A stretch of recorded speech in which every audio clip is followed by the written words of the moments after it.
اعوذ باللہ من الشیطان الرجیم بسم اللہ الرحمن الرحیم۔ اولاد کی تربیت کا وظیفہ۔ اگر آپ صاحب اولاد ہیں اور چاہتے ہیں کہ آپ کی اولاد نافرمان نہ ہو تو اول و آخر 11 مرتبہ درود شریف پڑھ کر اسم یا برو کا ورد کریں۔ کم از کم 100 مرتبہ پڑھیں۔ اس وظیفے کو حسب ضرورت 11 دن، 40 دن یا اس سے زائد عرصے کے لیے جاری رکھ سکتے ہیں۔ اگر زندگی بھر کا معمول بنا لیں تو بہت فائدہ ہوگا۔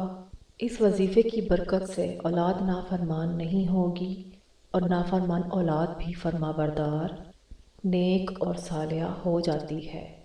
جو شخص بچہ پیدا ہونے کے بعد 7 مرتبہ اس اسم کو پڑھ کر دم کرے اور اللہ کے سپرد کر دے تو وہ بلوغت تک تمام آفتوں سے محفوظ رہے گا۔ لوگوں کا آزمایا ہوا عمل ہے یہ۔ خود بھی کیجئے، صدقہ جاریہ کی نیت سے اس ویڈیو کو آگے بھی شیئر کیجئے تاکہ مزید کسی کا بھلا ہو جائے۔ مزید وظائف اور ٹوٹکوں کے لیے چینل کے ساتھ جڑے رہیں۔ چینل کو سبسکرائب کیجئے۔ جزاک اللہ۔ السلام علیکم ورحمۃ اللہ وبرکاتہ۔